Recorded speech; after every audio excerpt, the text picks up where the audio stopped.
Hello दोस्तों, bright campus के online platform पर आपका बहुत बहुत स्वागत है।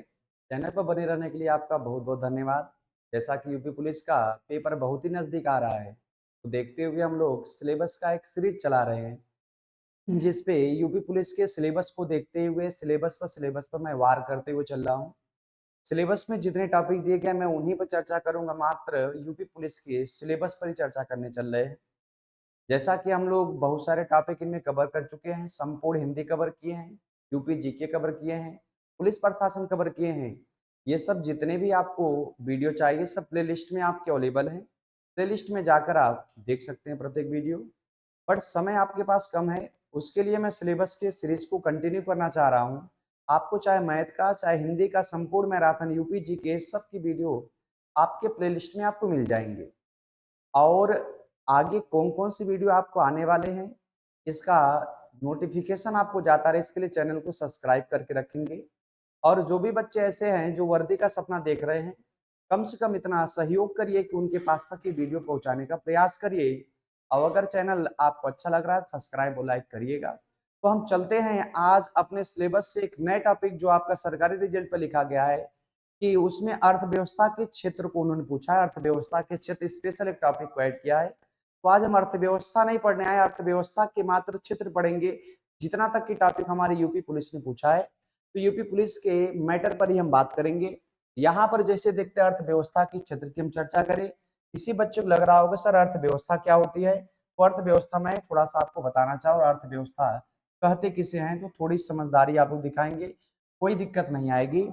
अर्थव्यवस्था कहीं ना कहीं देखिए एक अर्थ है और एक तो व्यवस्था, अर्थात किसी भी देश की अर्थव्यवस्था जो होती है उनके पूंजी निर्माण क्रम और विनिमय के प्रक्रिया को हम अर्थव्यवस्था नाम देते हैं। व्यापारिक दृष्टि से अगर हम बात करें अर्थव्यवस्था क्या है, जीडीपी जीएनपी में जितना भी परिवर्तन आपका होता है उसको हम अर्थव्यवस्था कहते हैं। इसका अध्ययन जिस शास्त्र के अंतर्गत किया जाता है उसको अर्थशास्त्र कहते हैं। बट हम चलते हैं आपकी यूपी पुलिस के केवल टॉपिक की चर्चा करेंगे अर्थव्यवस्था। यहाँ से अगली बार प्रश्न जो आपके निकले थे, कहीं ना कहीं अगर हम 17 तारीख की डेट की बात करते हैं और फिर 18 तारीख की डेट की बात करें, तीन में से पूछा गया था। जिनमें से आप 17 तारीख के अगर पेपर की बात करते हैं तो उनमें इन्होंने पंचम क्षेत्र की चर्चा किया था, अर्थव्यवस्था का पांचवां क्षेत्र क्या है। तो मैं आपको सब समझाऊंगा, परेशान होने की कोई आवश्यकता नहीं है। पहले अब कुछ मैं आपको चीजें बता रहा हूं, उनको पहले समझेंगे जैसे अर्थव्यवस्था हम समझ। अर्थव्यवस्था की अगर हम बात करें तो इनके सेक्टर तो मुख्यतः तीन ही होते थे। बट अगर सभी सेक्टरों की बात करें तो मिलाकर पांच सेक्टर होते हैं, मुख्यतः तो तीन होते हैं, जिसमें प्राथमिक क्षेत्र, द्वितीय क्षेत्र और तृतीय क्षेत्र का हम वर्णन करते हैं। प्राथमिक क्षेत्र में हम लगभग मोटे तौर पर अगर देखें तो कृषि संबंधित जितने भी चीजें होते हैं सब प्राथमिक सेक्टर में हम लेते हैं। द्वितीय सेक्टर में जो कृषि के बाद हम लोग उसको अपग्रेड करते चीजों को वो द्वितीय क्षेत्र में लेंगे। और तृतीय क्षेत्र की अगर हम बात करें जब इसको मार्केट लेवल पर हम ला देते तो, जैसे फॉर एग्जांपल गेहूं की अगर हम खेती करते तो प्राथमिक क्षेत्र के अंतर्गत आता है।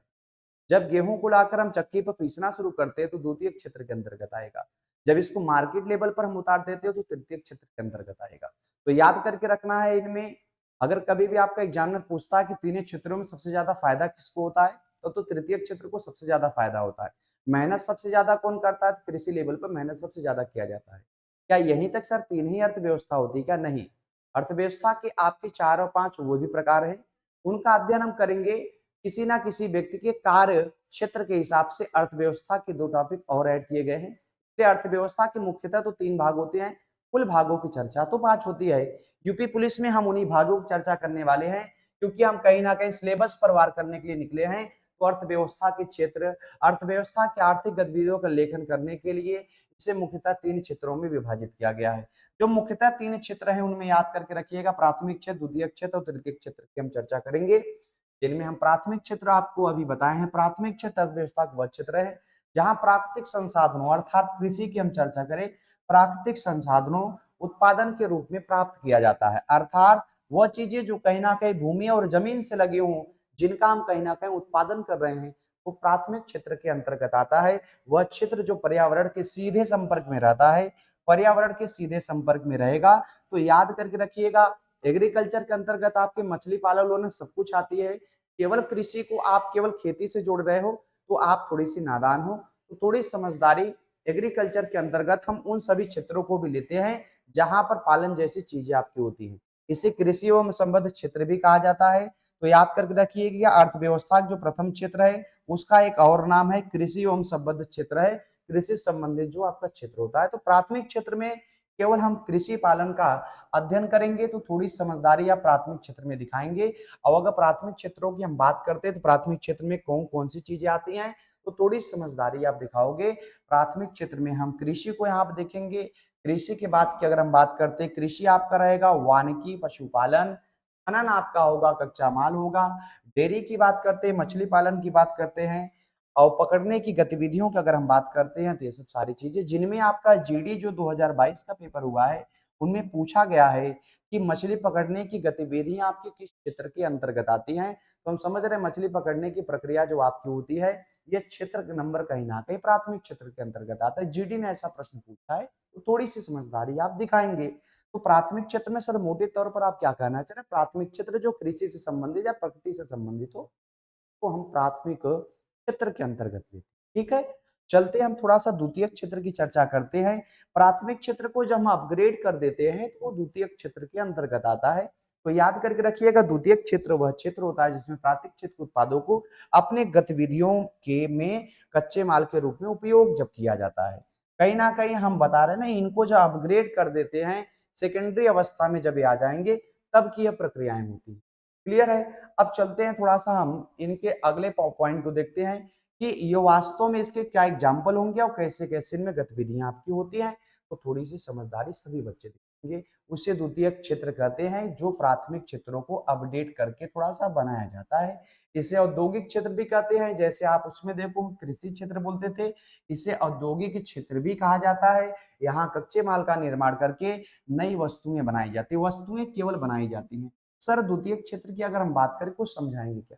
द्वितीय क्षेत्र जैसे कोई भी सामान हम किसी किसान से खरीद कर सामान अपने यहाँ लाते हैं, जो सामान को अपग्रेड कर देते हैं, अर्थात जब बना देते हैं मार्केट में नहीं उतारते हैं तब तक का। जैसे आप देखते होंगे कि पलंग और खटिया ये सब आपके एकदम गांव भाषा में समझो, जो आपकी लकड़ी होती है इसको जब हम काटते हैं फिलाते हैं, क्या पलंग जो बनाते हैं उसके बाद ले जाकर मार्केट में हम प्रस्तुत कर देते हैं कोई भी चीज। तो मार्केट में जब वो पहुंच जाती है, दुकान पहुंच जाती है, तब तो तृतीय क्षेत्र और कहीं ना कहीं वो प्राकृतिक जो आपका प्रकृति वाला जो क्षेत्र है, प्राथमिक क्षेत्र जो आपका है, तृतीय क्षेत्र के बीच का जो मैटर होता है उसको हम द्वितीय क्षेत्र कहते हैं। अर्थात दुकान में ले जाने से जस्ट पहले की प्रक्रिया द्वितीय क्षेत्र में आती है। जैसे हम बोलते हैं निर्माण आपका होगा, कोई चीज बनी है उसका फिर से पुनः निर्माण कर दिया जाए, विनिर्माण कहलाता है। विद्युतीकरण की अगर हम बात करते हैं, वैद्युत जो आपका होता है, गैस जो आपका हो, जलापूर्ति, ये आदि जितने होते हैं द्वितीय क्षेत्र के अंतर्गत आते हैं। तो याद करके रखना है ये आपके कहीं ना कहीं द्वितीय क्षेत्र का मैटर है। विनिर्माण उद्योग को विकास का आधार माना जाता है। तो अगर कोई कभी पूछता है विकास का आधार क्या है, एक देश अपनी अर्थव्यवस्था को बहुत अच्छे से बनाकर कब रखेगा, जो विनिर्माण उद्योग को ही विकास का आधार माना गया। अर्थात सबसे कम पैसा मिलेगा प्राथमिक क्षेत्र में। विनिर्माण प्रक्रिया जो आपकी होती है देश की अर्थव्यवस्था की ढांचा होती है।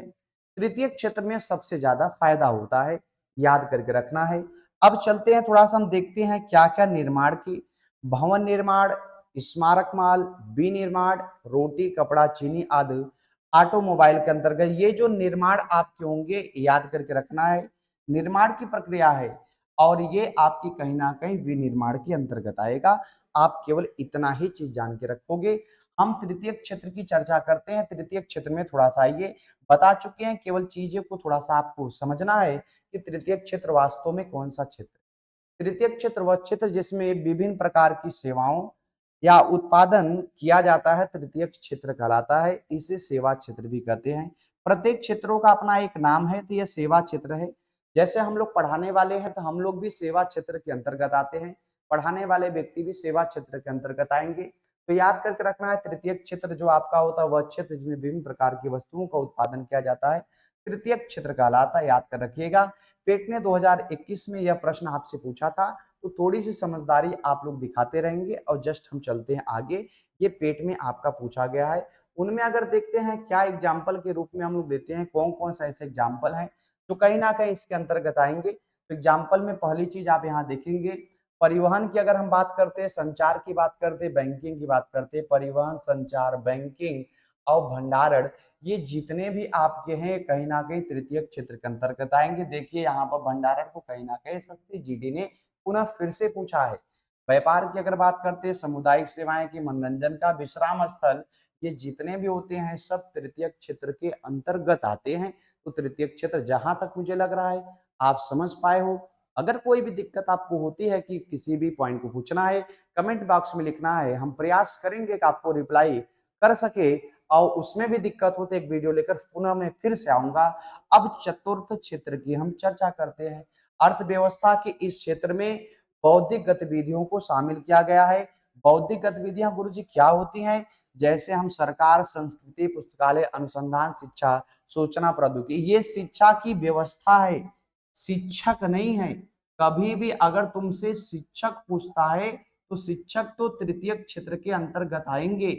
ये उनकी शिक्षा प्रणाली की व्यवस्था है। तो याद करके रखना है, चतुर्थ क्षेत्र में कहीं ना कहीं बौद्धिक चीजों को हम शामिल करते हैं। बौद्धिक चीजों को हम क्या करते हैं? शामिल करते हैं। इनमें याद करके रखना है कि सरकार, संस्कृति, पुस्तकालय, अनुसंधान, शिक्षा, सूचना प्रौद्योगिकी, ये जितने भी होंगे सब इसी के अंतर्गत आएंगे। हम चलते हैं आपके पंचम क्षेत्र की चर्चा करते हैं। पांचवा क्षेत्र, यहीं से आपका प्रश्न था। 17 तारीख वाला पेपर अगर आप लोग के पास होगा तो उनमें देखना है, पंचम क्षेत्र से आपके वास्तव में प्रश्न निकल कर आए थे। तो थोड़ी सी समझदारी आप दिखाएंगे तो यहाँ के भी प्रश्नों को आप समझ पाओगे कि यहाँ पर वास्तव में क्या प्रश्न निकल कर आए थे। पंचम क्षेत्र को थोड़ी सी आप समझदारी से लेंगे, ये भी आपको समझ में आएगा, कोई दिक्कत नहीं है। इनमें अगर देखते हैं, समाज या अर्थव्यवस्था में उच्च स्तरीय निर्णय लेने वाले संस्थाओं को पंचम क्षेत्र में शामिल किया गया है। सरकारी विश्वविद्यालय, मीडिया, ये याद करके रखिएगा, मीडिया और वैज्ञानिक और विज्ञान, ये दोनों ही थोड़ा सा इंपॉर्टेंट है, याद करके रखिएगा इनको आईएमपी में। और गैर लाभकारी संस्थाएं, पंचम क्षेत्र में अर्थव्यवस्था में उच्च स्तरीय कोई संस्था होगी वो इसमें भाग लेती है। जिनमें मीडिया आपके पेपर में दिख चुका है, विज्ञान हमेशा ही दिखता है। तो याद करके रखना है, पंचम क्षेत्र के अंतर्गत आता है। और मैं कुछ बातें करना चाह रहा हूं आपसे। कर्म के आधार पर, कार्य क्षेत्र के आधार पर कुछ व्यक्तियों के ड्रेस का भी निर्धारण किया जाता है कि कौन सा व्यक्ति किस प्रकार के ड्रेस को पहनेगा, कलर कैसे उनके होंगे, कलर क्या होंगे, तो उसके आधार पर भी प्रश्न कुछ थे। तो मैं थोड़ा सा ऐड करके लाया हूं। जैसे ब्लैक कलर की अगर बात करते हैं, ब्लैक कलर अधिक मेहनत करने वाला, खनन तेल उत्पादन, जो ब्लैक कलर होंगे कहीं ना कहीं ये आपके जो होंगे ब्लैक कलर जॉब वाले व्यक्ति में उनको रखा जाता है, जो कहीं ना कहीं आपके खनन से संबंधित, तेल उद्योग से संबंधित वो व्यक्ति होंगे जो ब्लैक कॉलर के अंतर्गत आते हैं। और एक तो आपका ब्लू कॉलर होता है जिनमें सैलरी महीनों की नहीं बल्कि घंटे के हिसाब से मिलती है। तो ब्लू कॉलर में वह व्यक्तियों को रखा जाता है जो कहीं ना कहीं जितना घंटे काम करेंगे, इनके हावर्स का निर्धारण होता है, ये समय जितना काम करेंगे इनको पैसा उतना ही मिलेगा। तो दोनों को मैं पुनः एक बार फिर बताना चाह रहा हूं। ब्लैक अगर कॉलर की बात करता है, अधिक मेहनत करने वाले होते हैं, अर्थात खनन क्षेत्र, तेल उद्योग, ये सब क्षेत्र से संबंधित होते हैं। बट अगर ब्लू कॉलर की बात करता है, जिन्हें सैलरी महीने की नहीं बल्कि घंटों की मिलती है। जैसे किसी व्यक्ति को मैं कार्य के लिए अपने घर पर लाता हूँ, 1-2 घंटे कार्य कराकर पुनः उसको सैलरी दे देता हूँ 1-2 घंटे का, तो याद करके रखना ब्लू कलर वाले व्यक्ति कहलाते हैं। अर्थव्यवस्था के अकॉर्डिंग वह ब्लू कलर के व्यक्ति कहलाएंगे। तो याद करके रखना उनको हम ब्लू कलर का व्यक्ति बोलेंगे। व्हाइट कलर की चर्चा हम कर लेते हैं कि व्हाइट कलर में कौन कौन रहेंगे। तो थोड़ा सा व्हाइट कलर भी आप देख लीजिए, व्हाइट कलर में कौन कौन रहेगा। अगर हम व्हाइट कलर की बात करते हैं, ऑफिशियल वर्क करने वाले जितने भी व्यक्ति होंगे सब इसके अंतर्गत आएंगे। जो ऑफिशियल वर्क करेंगे सब आएंगे, कहीं ना कहीं याद करके रखना है। व्हाइट कलर में जो आपके व्यक्ति होते हैं वो ऑफिशियल वर्क करने वाले होते हैं। सब ऐसे व्यक्ति होते हैं जो डिजिटल कहीं ना कहीं कार्य करने वाले होते हैं, ऑफिशियल वर्क वाले होते हैं। ग्रीन कलर की बात करते हैं, ग्रीन कलर में प्रकृति के लिए कार्य करने वाले व्यक्ति जो कहीं ना कहीं प्रकृति के लिए कार्य करते हैं, उनको याद करके रखना है, वो ग्रीन कलर के अंतर्गत आएंगे। तो इनको भी थोड़ी सी समझदारी से आप लोग यहाँ पर करने का प्रयास करेंगे कि ये कौन से व्यक्ति होते हैं। एक पिंक कलर आपका होता है। पिंक कलर अगर बात करते हैं, महिलाएं होती हैं, जिनका भी महिला जो आपकी होंगी कार्य कर रहे होंगी, या तो नर्स, जो आपका पेपर में नर्स बार बार दिखा है, पिंक कलर के अंतर्गत कौन आती हैं? तो नर्स जो आपकी होंगी पिंक कलर के अंतर्गत आएंगी। गोल्डन अगर हम कलर की बात करते, ज्यादा सैलरी वाले विज्ञानात्मक जो व्यक्ति होते हैं और जो डॉक्टर आपके होंगे, वो कहीं ना कहीं आते हैं किस कलर के अंतर्गत? गोल्डन कलर के अंतर्गत आएंगे। तो इन पर भी थोड़ा सा आप गौर कर लेंगे, गोल्डन कलर के अंतर्गत कौन कौन व्यक्ति आएंगे। जहां तक कि लगभग आप लोग को मैं 4 स्लाइड पढ़ाया हूं, उम्मीद नहीं भरोसा है लगभग यूपीपी का कॉन्सेप्ट इतना अच्छे से है, क्योंकि आप लोग समझ सकते हो कि यहाँ का अगर उन्होंने सिलेबस दिया है तो एक प्रश्न यहाँ से होने वाला है। उन्होंने क्षेत्र का दिया था, तो मैं क्षेत्र भी आपको करा दिया, और किस क्षेत्र से संबंधित कौन व्यक्ति होता है, ये भी सारे टर्म जो है हम आपको करा दिए हैं। तो याद करके रखना है, यहाँ से प्रश्न आपके बार बार एग्जाम में दिखे हैं और आगे भी यहाँ से प्रश्न रहेंगे। तो थोड़ी समझदारी सभी लोग दिखाते रहेंगे कि यहाँ से क्या क्या प्रश्न निकल कर आएंगे। ठीक है, सभी लोग यहाँ पर समझदारी दिखाएंगे कि यहाँ से प्रश्न रहेंगे। वीडियो में लगातार आपको लेता रहूंगा। अभी तक क्लास में बने रहने के लिए धन्यवाद। ऐसे सिलेबस का टॉपिक मैं आपको कराता रहूंगा। इसके लिए चैनल को सब्सक्राइब करके, सेव करके और कमेंट अति आवश्यक करिएगा। फिर मिलते हैं हम 1-2 घंटे के बाद एक नए वीडियो को लेकर। बहुत बहुत धन्यवाद आप सभी का।